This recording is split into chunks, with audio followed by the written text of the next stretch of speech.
হার্টের জটিল রোগ ধরা পড়েছিল আর তা চিকিৎসা করতে ছেলেকে নিয়ে বেঙ্গালুরুর একটি বেসরকারি হাসপাতালে গিয়েছিল পরিবার। হার্টের অস্ত্রোপচারের আগেই মৃত্যু হয় তার। চিকিৎসার যে খরচ হয়েছিল তার মধ্যে বকেয়া 7 লাখ টাকা মেটানোর মতো পরিস্থিতি ছিল না পরিবারের কাছে, আর তাই টাকা না পাওয়ায় দেহ আটকে রেখেছিল হাসপাতাল কর্তৃপক্ষ। শেষমেশ বিধায়কের উদ্যোগে ফিরিয়ে আনা হলো সব দেহ। উত্তর 24 পরগনার অশোকনগরের ঘটনা।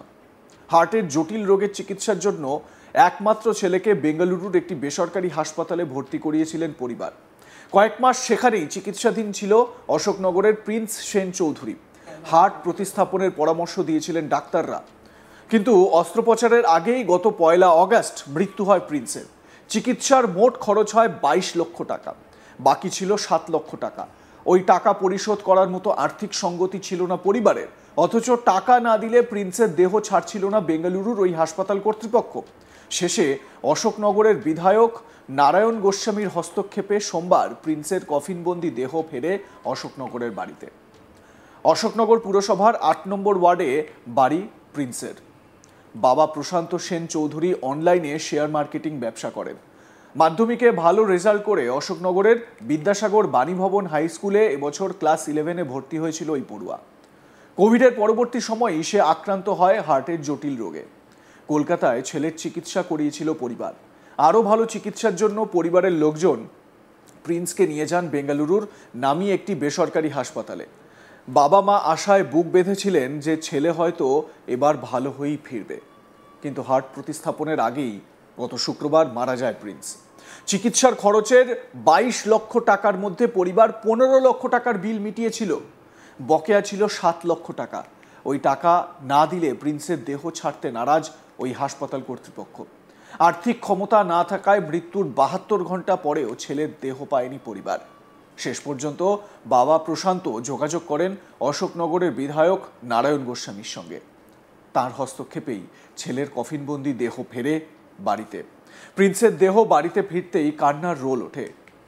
প্রিয় ছাত্রকে শেষবার দেখতে বাড়িতে ভিড় জমান স্কুলের প্রধান শিক্ষক মনোজ ঘোষ ও অন্যান্য শিক্ষকরা। প্রিন্সের বাড়িতে এখন শোকের ছায়া।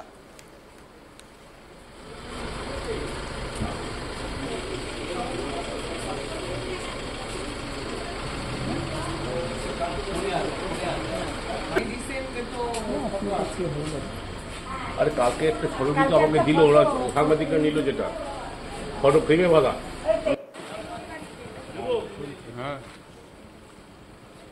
প্রিন্সের বাবা জানান, আমি কোনো রকমে 15 লক্ষ টাকা দিতে পেরেছি, বাকি টাকা পেমেন্ট করার সাধ্য ছিল না। বিধায়ক উদ্যোগ নেওয়ায় ছেলের দেহ পেয়েছি। প্রশান্ত সেন চৌধুরী প্রিন্সের বাবা, তিনি কি বলছেন শুনুন সেই শোকগ্রস্ত বাবার বক্তব্য। অ্যাকচুয়ালি ছেলের হয়েছিল 3 বছর আগে স্কুল থেকে ছেলেকে কী বলে কোভিড ভ্যাকসিন দেওয়া হয়েছিল। কোভিড ভ্যাকসিন দেওয়ার 3 দিনের মাথায় ওর বমি হতে থাকে, শ্বাসকষ্ট হতে থাকে এবং বুকে ব্যথা হতে থাকে। তখন আমি কোনো কারোর কথা না শুনে আমি ডাইরেক্ট মেডিকেল সুপার স্পেশালিটি হসপিটালে নিয়ে যাই এবং ওখানে যাওয়ার পরে ওকে ভর্তি করাই এমার্জেন্সিতে ভর্তি করানোর পরে ওকে এসডিওতে নিয়ে যায়। এসডিওতে নিয়ে যাওয়ার পরে ওকে গ্যাস্ট্রোএন্টারোলজিস্টের ডাক্তাররা ওকে বিভিন্ন রকম ব্লাড টেস্ট করে দেখা যায় ওর এসজিপিটি এসজিএটি হয়ে যায় 15,000 আর 14,000। তখন ডাক্তাররা আমাদের ডাকে, আমরা ডাক্তারদের সঙ্গে মিটিং করার পরে ডাক্তাররা বলে যে কার্ডিয়াটিক ডাক্তাররা আসছে, সে বলছে না ওকে ট্রান্সফার করতে হবে না, ওকে আইভি ইঞ্জেকশন দিতে হবে।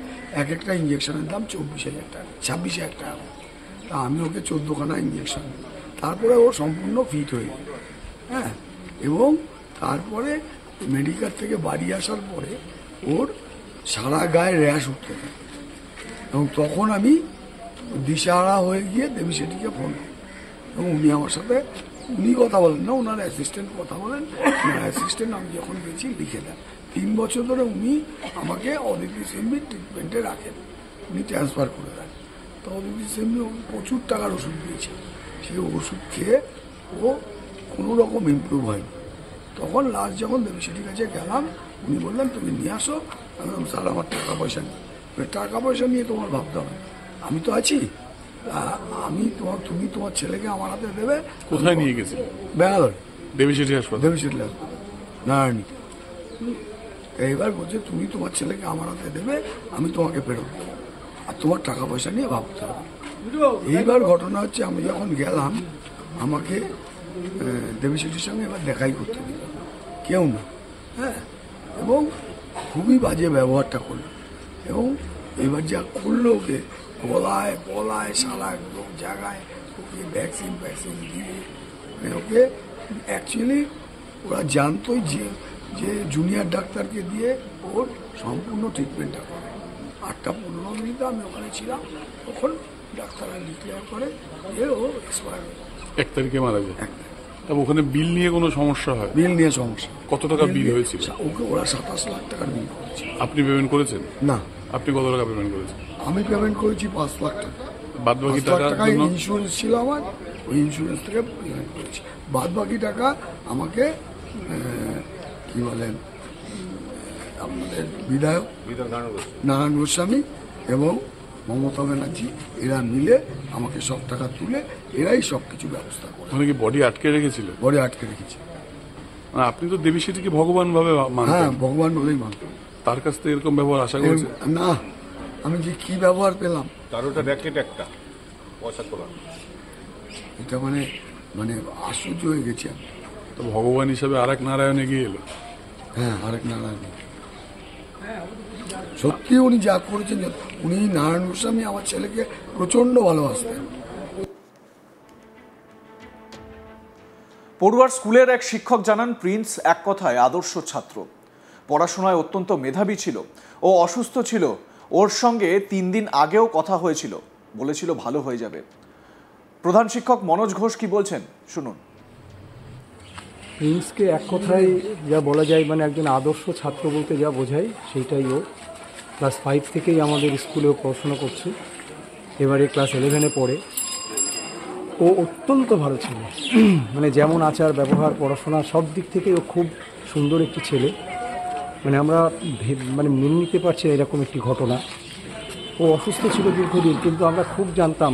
ও আমাকে যেদিনে মারা গেছে তার 3 দিন আগেও আমার সাথে ওর ফোনে কথা হয়েছে। ও বলে স্যার আমি ভালো হয়ে যাব। মানে হ্যাঁ তুই তো নিশ্চয়ই ভালো হয়ে যাবি। মানে এতটা মনের জোর ওর ছিল, কিন্তু শেষ রক্ষা আর হলো না। বডি টাকার জন্য আটকে রেখেছিল, কি বলবেন এই ব্যাপারে?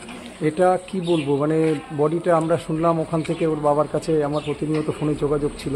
উনি বললেন যে প্রথম দিকে কিছু বলেননি, পরের দিকে বললেন এইরকম অবস্থা, 27 লাখ টাকা, কিন্তু আমাদের কাছে 5 লাখ টাকা আছে, আর 22 লাখ টাকা না হলে ওরা এখনো পর্যন্ত আমাদের বডিটা ছাড়ছে না। ফলে এ বিষয়ে আপনাদের মতামত কি জানাতে ভুলবেন না। দেখতে থাকুন আজ তাক বাংলা, সাবস্ক্রাইব করুন আমাদের ইউটিউব চ্যানেলটি, বেল আইকন প্রেস করুন নোটিফিকেশন পেতে।